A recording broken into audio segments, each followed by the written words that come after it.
Praise the lord, hallelujah.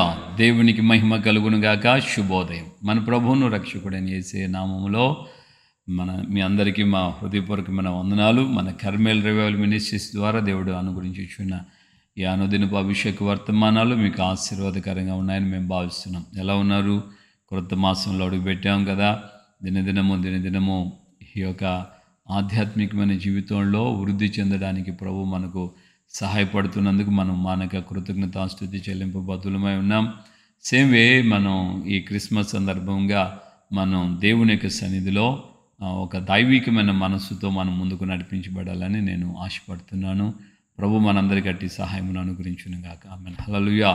So యేసు ప్రభువు పాత నిబంధనలో ప్రత్యక్షతను గురించి మనం ధ్యానిస్తున్నాం, especially in the book of Jeremiah. So యెరెమియా గ్రంథంలో యేసయ్య ఎలా ఆయన రివీల్ అయ్యాడు, ఆయనను ఆ యొక్క సింబాలిక్గా యేసు అనే పేరు లేకపోయినా ఆయనను గూర్చినటువంటి విషయాలు ఎలాగా ప్రత్యక్షపరచబడ్డాయి ప్రవచన రీతిగా అని మనం గమనించినప్పుడు కొన్ని విషయాలు చాలా అద్భుతంగా మనం చూడవచ్చు. So the book of Jeremiah chapter 2:13 యేసయ్య అక్కడ తనను తాను ఈ విధంగా ప్రవచనాత్మకంగా సింబాలిక్గా చూపిస్తున్నాడు.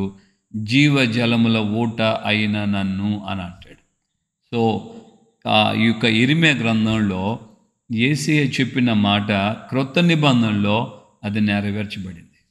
సో నేనిచ్చు నీళ్లు త్రాగువాడు అని యోహాను సువార్త 4వ అధ్యాయంలో దేవుడు యేసయ్య సమరయ స్త్రీతో మాట్లాడుతున్నాడు. నేనిచ్చు నీళ్లు త్రాగువాడు మళ్ళా అన్నాడు, దప్పికొనడు. సో 7వ అధ్యాయము 37వ వచనంలో యోహాను సువార్తలో మనం గమనించినప్పుడు అంత్యదినములో, పండుగలో, మహా అంత్యదినమున ఆయన అంటున్నాడు, ఆయన నిలబడి బిగ్గరగా కేకవేసి అంటున్నాడు, ఎవడైనా దప్పికొన్నట్లయితే నా ఎందుకు వచ్చి దప్పి తీర్చుకున్న వాళ్ళు లేఖనములో చెప్పినట్లుగా, లేఖనాలు నెరవేరునట్లుగా వాడిని నా యందు విశ్వాసం ఉంచి వాడెవడో వాడి కడుపులోండి జీవజల నదులు పారుతాయి బిగ్గరగా ప్రకటిస్తాం. హల్లెలూయా. సో దీని యొక్క సారాంశం, దీని అర్థమే యెరెమియా గ్రంథం 2:13 చెప్పబడినటువంటి మాట, జీవజలముల ఊట, the fountain of the living water. దేవుని బిడ్డలారా ఒకసారి ఆలోచించండి. యేసయ్య అక్కడ సింబాలిక్గాను మర్మంగాను ప్రత్యక్షమయ్యాడు. ఆ యొక్క ప్రాఫెసీ క్రొత్త నిబంధనలో మనం చూస్తున్నాం. యేసయ్య నిలబడి అంటాడు, జీవజలముల ఊట నేను, నా యందు విశ్వాసం ఉంచి వాడెవడో లేఖనాలు చెప్పినట్లుగా వాని కడుపులో ఉండి జీవజల నదులు పారుతాయి. సో ఇంతకాలమైంది కదా యేసయ్యను గురించి ప్రకటన చేస్తూ, ఇంతకాలమైంది కదా యేసయ్యను గురించి నువ్వు వింటూ, మరి నీ జీవితంలో ఆ యొక్క జీవజలపుల ఊట నీలో ఏమైనా కనబడుతున్నాయా? ఫస్ట్ జాన్ చాప్టర్ 4లో గమనించినప్పుడు అక్కడ డిజైర్ అంతా కూడా మళ్ళా దప్పికొనడు అంటే ఎప్పటికీ కూడా ఈ లోక సంబంధమైనటువంటి థర్స్టీ, ఈ లోక సంబంధమైనటువంటి దాహం, that means sinful nature, sinful thoughts, sinful attitudes, ఈ శరీర సంబంధమైన పాప సంబంధమైన అపవిత్రత, ఆలోచన, తలంపులు, క్రియలు ఇవేవి కూడా లేకుండా ఉండేటువంటి ఒక పవిత్రత, ఒక పరిశుద్ధత ఆయన ద్వారా మనకు అనుగ్రహించబడుతుంది. ఆ సమరయ స్త్రీని గురించి ఆ యొక్క 4వ అధ్యాయం అంతా మనం ఓవరాల్గా మనం గమనిస్తే ఆమె యొక్క పాపముతో కూడినటువంటి స్వభావాలు, ఆలోచనలతో కలిగిన స్త్రీ కదా. ఆవిడను యేసయ్య మాట్లాడిన సందర్భంలో ఆ కన్వర్జేషన్లో మనం గమనిస్తే ఆమె తన యొక్క తెచ్చుకున్న పాత్రను, ఆ కొండను అక్కడే వదిలేసేసి ఊళ్ళో వాళ్ళకి వెళ్ళి అందరికీ చెప్పి అందరిని ప్రభు దగ్గర తీసుకొచ్చింది. ఆమె అన్న మాట ఏంటంటే, ఇక మళ్ళా నేనెన్నడూ దప్పికొనకు ఉండేటట్లుగా ఆ నీళ్లు నాకు ఇవ్వండి. సో ఇది శారీరకంగాను ఆధ్యాత్మికంగాను మనం గమనిస్తే శారీరక సంబంధమైనటువంటి ఆ కాలంలో ఆవిడ ఆ విధంగా అన్నదేమో, కానీ ఆత్మ సంబంధంగా మనం దాన్ని గమనించినప్పుడు మనలో మరలా పాపమును గుర్చిన వాంఛ, యావ, తలంపులు ఇవన్నీ లేకుండా శరీరాన్ని మనం కంట్రోల్ చేసుకోవడానికి, మన తలంపులను, ఆలోచనలను కంట్రోల్ చేసుకోవడానికి, మనం మన యొక్క శరీరాన్ని స్వాధీనపరచుకోవడానికి దేవుని యొక్క సహాయము మనకు ఖచ్చితంగా అవసరం. ఆయనిచ్చు నీళ్లు తాగితే ఆయన ఇచ్చేటువంటి జీవజలములు మనల్ని జీవింపు చేస్తాయి. జీవమునిచ్చు జలము అని రాయబడింది, ఇంగ్లీష్లో క్లారిటీగా ఉంది. జీవమునిచ్చు జలము. మనం మామూలు నీళ్ళు అనుకుంటున్నాం, కానీ మనం మామూలు నీళ్ళు కాదు అవి. ఆ నీళ్లు మనకు జీవముని ఇస్తాయి. దేవునికి మహిమ కలుగును గాక.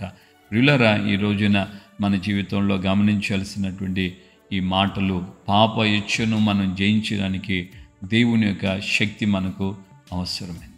Second, 7th chapter 37th verse జాన్లో మనం గమనించినప్పుడు, ఆ మహా పండుగ దినమును అంత్య దినాన ఆయన బిగ్గరగా కేకవేసి అంటున్నాడు, నా యందు విశ్వాసం ఉంచితే అతని కడుపులో నుండి జీవజల నదులు పారుతాయి. మనం తృప్తిపరచబడటం మాత్రమే కాదు, మన కడుపులో నుండి జీవజల నదులు పారుతాయని ప్రభువు చెప్పాడు. అంటే దాని అర్థం, మనము స్పిరిచువల్గా, ఆధ్యాత్మికంగా మన జీవితంలో మనము దైవికంగా అనేకులకి మాదిరిగా ఉంటాం, అనేకుల్ని ప్రభు దగ్గరికి నడిపించే పాత్రలుగా ఉంటాం. చూడండి, నది ఎక్కడెక్కడ ప్రవహిస్తుందో ఆ ప్రాంతం అంతా ఏమవుతుంది, బాగుపడుతుంది అని రాయబడింది.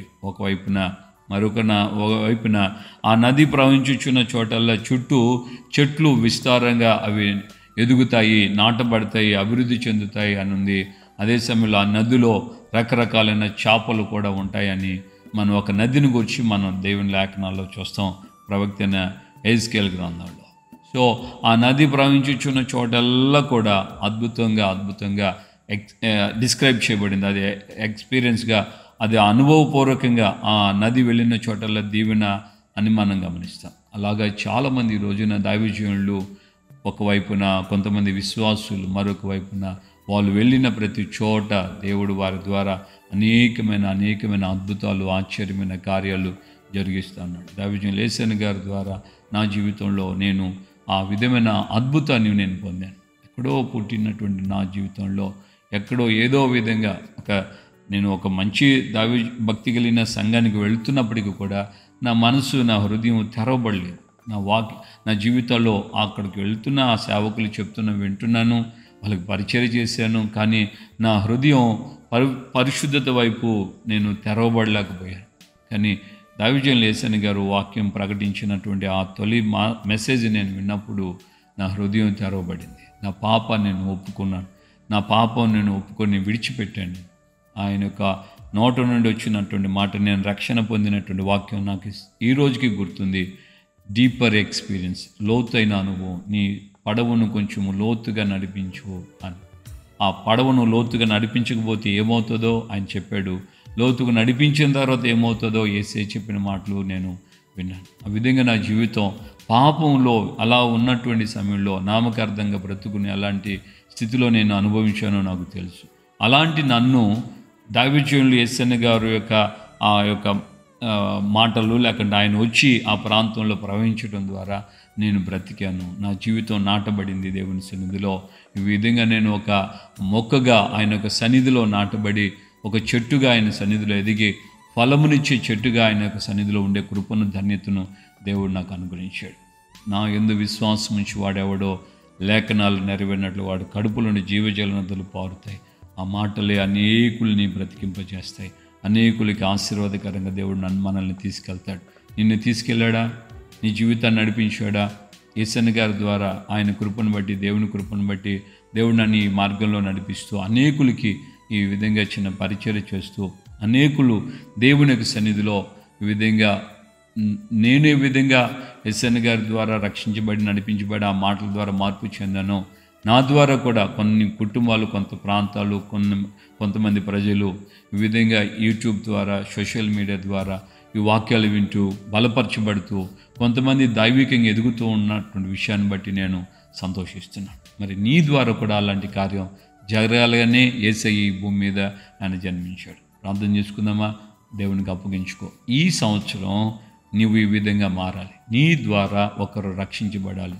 నీవు అనేకులకి ఆదరణ కలుగు చేయాలి. నీ ద్వారా అనేక కుటుంబాలు సత్యాన్ని తెలుసుకోవాలి. వారి యొక్క జీవితంలో పాపాన్ని విడిచి పవిత్రతలోనికి రావడానికి నీవు ఒక కారణం కావాలి. నీవు దేవునికి ఫలమిచ్చి ఒక చెట్టుగా ఉండాలి. ప్రార్థన చేసుకుందామా? దేవుడిని అడుగు, నాకు అలాంటి కృపను దయచేయండి అని. తప్పక దేవుడు నీకు సహాయం చేస్తాడు. ప్రేమగల తండ్రి, మీ పాదాల స్తోత్రాలు.